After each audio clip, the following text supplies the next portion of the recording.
Hello' guys, good evening. মই আজি আপোনালোকৰ ওচৰলৈ লৈ আহিছোঁ শিঙি মাছ আৰু কাচকলৰ এখন তৰকাৰী। মই শিঙি মাছখিনি প্ৰথমতে কাটি লৈ ভালকৈ নিমখ দি ভালকৈ ধুই ল'লোঁ। তাৰপিছত নিমখ হালধি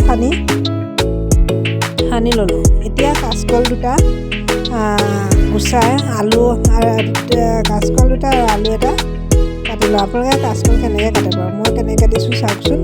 মই কটা পদ্ধতিত কাটিলে হাতত অকণো আঠা নালাগে। কাচকলটো গুচাবলৈও ধুনীয়া হয় আৰু হাতত আঠা নালাগে, হাত ক'লা নপৰে। মই কাচকলটো ভালকৈ গুচাই কাটি ল'লোঁ, আলু এটাৰ লগত কাটি ল'লোঁ। আৰু মাছখিনিও এইফালে মই তেলত ফ্ৰাই কৰি ল'লোঁ ভালকৈ। কাচকলখিনি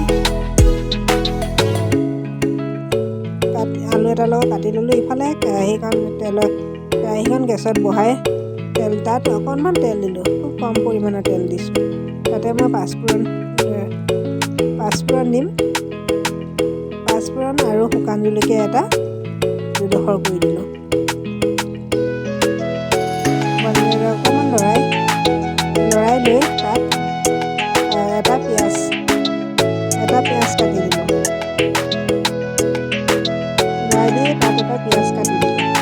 আৰু অকণমান লৰাই থাকি পিঁয়াজখিনি অকণমান লৰাই লৈ তাতে মই আদা নহৰু অকণমান খুন্দি দিলোঁ। আকৌ গোটেইখিনি ভাজি অকণমান ৰঙচুৱা হোৱাত তাত মই এচামুচ হালধি দিলোঁ। গোটেইখিনি ভাজি হোৱাত তাত মই এচামুচ হালধি দিলোঁ। এতিয়া আকৌ অকণমান ভাজি লৈ কাচকল আৰু আলু দি দিছোঁ। যাতে মই হালধি তেলত দিওঁ, কাৰণ যাতে হালধিৰ কেঁচা গোন্ধটো যাতে হেৰি নহয়, তাৰ বাবে। আৰু কাচকলৰ আলুখিনি ঢালি দিলোঁ। ঢালি তাত মই এচামুচ আৰু অকণমান নিমখ দিলোঁ।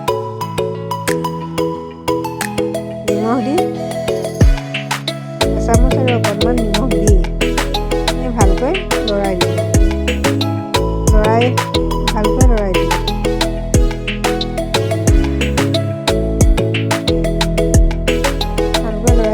তাৰপিছত আকৌ ঢাকোন দি দিলোঁ। লৰাই লৈ মই তাত ঢাকোন মাৰি দিলোঁ।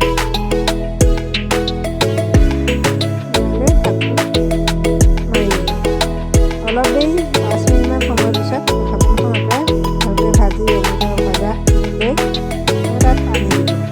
পানী দি আকৌ মই ঢাকোনখন লগাই দিলোঁ। অলপ দেৰি পিছত যেতিয়া কাচকল আৰু আলুখিনি সিজি গ'ল, তৰকাৰীখন উতলি আহিলে তেতিয়া মই মাছকেইটা ফ্ৰাই কৰি থোৱা মাছকেইটা দি দিলোঁ। দেখিছেনে আপোনালোকে কি ধুনীয়াকৈ উতলি হেৰি হৈ গৈছে তৰকাৰীখন। দেখিবলৈও ইমান ধুনীয়া হৈছে আৰু খাবলৈও বহুত টেষ্টি হয়। মই কিন্তু ইয়াত জলকীয়া ব্যৱহাৰ কৰা নাইকিয়া। মই জিৰা, ধনিয়া আৰু জালুকৰহে ব্যৱহাৰ কৰিছোঁ। এয়া মই আগতে